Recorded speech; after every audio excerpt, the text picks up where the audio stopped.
बिस्मिल्लाहिर्रहमानिर्रहीम। अस्सलाम वालेकुम। मेरा नाम हुसैन इकबाल और आप मेरा यूट्यूब चैनल देख रहे हैं। अगर अभी तक आपने चैनल को सब्सक्राइब नहीं किया तो आपसे रिक्वेस्ट है कि आप चैनल को सब्सक्राइब करें और कमेंट सेक्शन में मैं अपनी कीमती राय से आगाह करते हैं। वीडियो के आगाज़ पे एक सवाल मैं आप लोगों के सामने रखता हूँ और कमेंट सेक्शन में आप लोग मुझे इसका जवाब ज़रूर दीजिएगा। क्या आपको पाकिस्तान का जो निज़ाम अदल है, जो अदलिया का निज़ाम है और जिस तरह के फ़ैसले आ रहे हैं, क्या आपको उसमें लगता है कि उन फैसलों में जो अदलिया का तराजू है उसके दोनों पलड़े बराबर है या वो किसी एक जानिब रुके हुए हैं? जनाब, अब बात करते हैं एक नहीं दो पाकिस्तान की। पहले ये नारा जो पाकिस्तान तहरीक इंसाफ ने लगाया था वो था दो नहीं एक पाकिस्तान। आज ये नारा जो दिखाई दे रहा है ये टोटल उल्टा हो गया और इसका जो अब नई फॉर्म बनी है वो बनी है एक नहीं दो पाकिस्तान।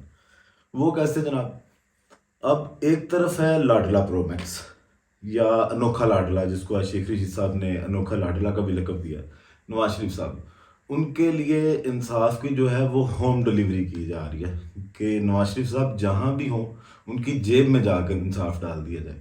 उनको कोई तंगी ना हो, किसी किस्म की तकलीफ ना हो, उनको हर तरह की सहूलत दी जाए और वो सहूलत अदालतों की जानिब से दी जा रही है उनको। अब इसके पीछे कौन है ये भी तकरीबन हर बंदे को पता है कि कोई डील है और नवाज शरीफ साहब के लिए तमाम तर रास्ते जब से वो लंदन से निकले हुए हैं वो खोल दिए जाएं और उनको साफ़ किया जाए और उनकी वजारत उज़्मा तक का जो रास्ता है उसको हमवार कर दिया जाए।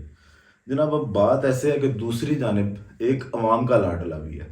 एक तरफ नवाज शरीफ साहब हैं जो इस टाइम बहुत से लोगों की आंख का तारा हैं, बहुत से इदारों की आंख का तारा हैं, और दूसरी जानिब जनाब एक अवाम का लाडला है जो अवाम की आंख का तारा है, वो है इमरान खान साहब। वो इस टाइम जेल में है लेकिन उनकी मकबूलियत में दिन ब दिन इजाफा होता जा रहा है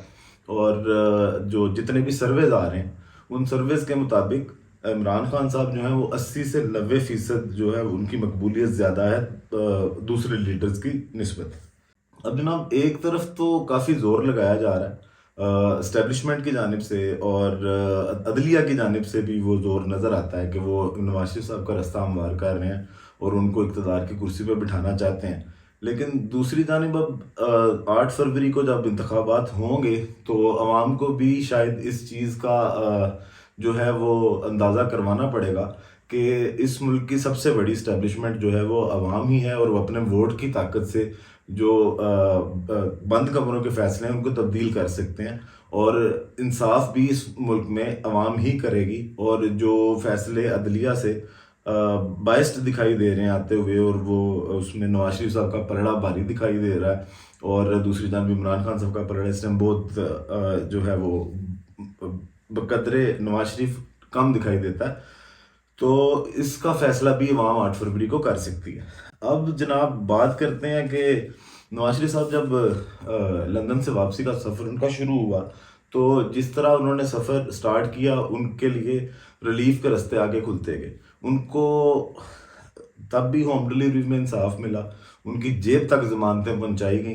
कि वो आएँ तो उनको यहाँ पे कोई डिस्टर्बेंस ना हो, कोई गिरफ्तारी ना हो उनकी, और उनका बायोमेट्रिक भी एयरपोर्ट पे करवा लिया जाए ताकि नवाज शरीफ साहब को कोई तकलीफ़ ना दी जाए कि उनको चल के धूप में जो है वो अदालत तक आना पड़े या सिक्योरिटी के मसाइल चाहे जो भी हो, लेकिन एक आम आदमी के लिए तमाम तर सहूलियात नहीं होती जो नवाज शरीफ साहब को दी गई। अब जनाब, बात करते हैं एवन फील्ड रेफरेंस और रजीजिया रेफरेंस में नवाज शरीफ की अपीलें समाअत के लिए मुकर्रर कर दी गई हैं। इस्लामाबाद हाई कोर्ट ने 21 नवंबर को नवाज शरीफ की अपीलें समाअत के लिए मुकर्रर की। अदालत ने नवाज शरीफ की बैरून मुल्क वापसी पर अपीलें बहाल की। जब नवाज शरीफ साहब बैरून मुल्क से वापस आए, लंदन से वापस आए रास्ता दुबई, तो तब ये अपीलें नवाज शरीफ साहब ने दायर की थी एवन फील्ड रेफरेंस और रजीजिया रेफरेंस में। तो उनकी जो अब समाअत की डेट मुकर्रर हुई है वो 21 नवंबर हुई है और नवाज शरीफ साहब ने जो एहतसाब अदालत के फैसला था 2018 में आया तो इसको तब चैलेंज किया था, तो ये अपीलें बहाल हुई और अब ये अदालत में इन पर समाअत होगी और फैसला क्या आता है वो तकरीबन सबको पता है, सबको इस चीज़ का अंदाज़ा ज़रूर है। बाकी अब देखते हैं कि समाअत के बाद होता क्या है। दूसरी जानब जनाब, एक समाअत इस्लामाबाद हाई कोर्ट में इमरान खान साहब के साइफर केस के हवाले से भी हुई जिसमें अटॉर्नी जनरल साहब से जज साहब ने इस्तफसार किया कि क्या आपको पता है इस बात का कि जो दफात आपने लगाई हैं इसके केस के अंदर اس کی جو سزا ہے وہ سزائے موت بھی ہو سکتی ہے۔ تو اٹارنی جنرل صاحب اس پہ مسکرائے اور انہوں نے کہا نہیں ہو سکتی ہے لیکن ہوگی نہیں۔ اس بات سے ان کی بدنیتی کا جو ہے اس ٹائم کی جو گورنمنٹ ہے ان کا اور جو اسٹیبلشمنٹ اور باقی ادارے ہیں جو نواز شریف صاحب کی سپورٹ میں ہیں ان کی بدنیتی کا جو ہے وہ اظہار نظر آتا ہے اس بات سے کہ انہوں نے یہ دفعہ صرف اس لیے لگائی ہے کہ نواز شریف صاحب کو پریشرائز کیا جائے، اور صرف انہوں نے جس طرح یہ بولا کہ ہمیں پتہ نہیں ہوگی سزائے موت، تو اس کا مطلب یہی ہے کہ یہ صرف پریشر کریٹ کرنے کے لیے، الیکشن گزارنے کے لیے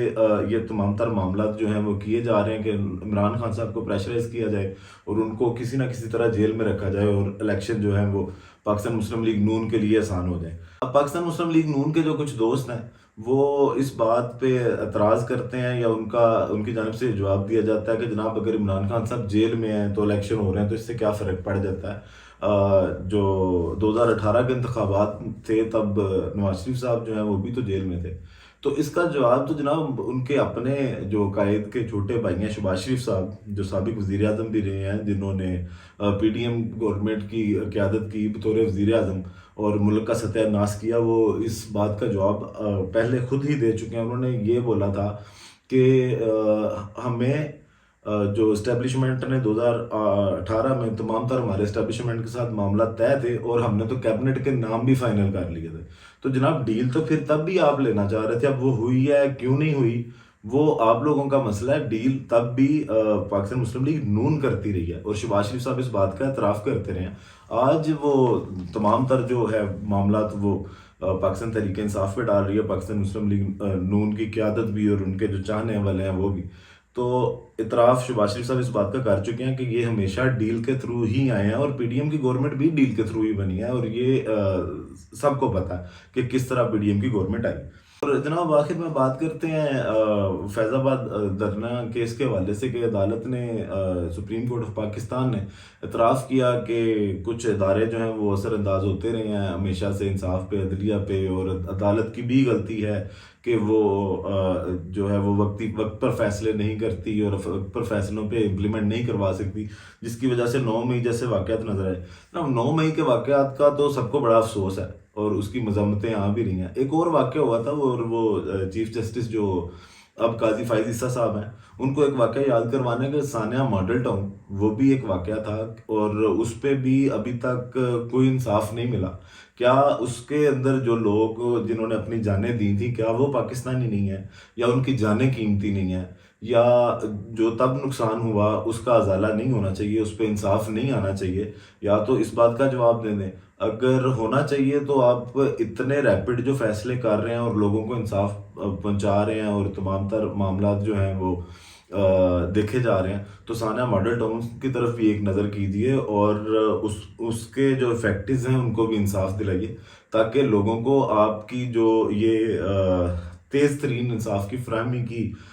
جو کوشش ہے اس پر یقین ہے کہ آپ بائسڈ نہیں ہیں، کیونکہ آپ کے بارے میں ایک تاثر آ رہا ہے فائز عیسیٰ صاحب کے بارے میں، اور ان کی اپوائنٹمنٹ سے پہلے یہ تاثر تھا کہ پاکستان مسلم لیگ نون جو ہے وہ انتظار کر رہی ہے کہ قاضی فائز عیسیٰ صاحب آئیں اور آ کر جو ہے وہ نواز شریف صاحب کا راستہ ہموار کریں اور وہ اگلے اقتدار کی سیٹ پر بیٹھیں۔ اس کے ساتھ ساتھ جناب سپریم کورٹ سائفر کیس میں عمران خان کی درخواست ضمانت جو ہے وہ سماعت کے لیے مقرر کر دی گئی ہے اور چیف جسٹس قاضی فائز عیسیٰ صاحب نے 3 رکنی بینچ تشکیل دیا ہے جس کی سربراہی جو ہے وہ جسٹس سردار طارق مسعود صاحب کریں گے، اور جسٹس یحییٰ آفریدی، جسٹس عائشہ ملک صاحبہ بھی جو ہیں وہ اس بینچ کا حصہ ہوں گی۔ اور اب 21 تاریخ کو جناب انصاف کا دروازہ ادھر سے کھلے گا اسلام آباد ہائی کورٹ سے نواز شریف صاحب کے لیے، اور ایون فیلڈ میں اور العزیزیہ ریفرنس میں ان کے لیے کس طرح کا فیصلہ آتا ہے، اور 22 نومبر کو جو سائفر کیس میں عمران خان صاحب کی ضمانت ہے اس کے لیے انصاف کا دروازہ کھلے گا سپریم کورٹ کی جانب سے، اور دیکھا جائے گا کہ اس کے تھرو وہاں سے فیصلہ کس طرح کا آتا ہے۔ باقی ویڈیو کا اختتام اسی دعا کے ساتھ کہ اللہ تعالیٰ پاکستان پر اپنی لاکھوں کروڑوں رحمتیں نازل کرے اور 25 کروڑ عوام کی مشکلات میں آسانی کرے۔ پاکستان زندہ باد۔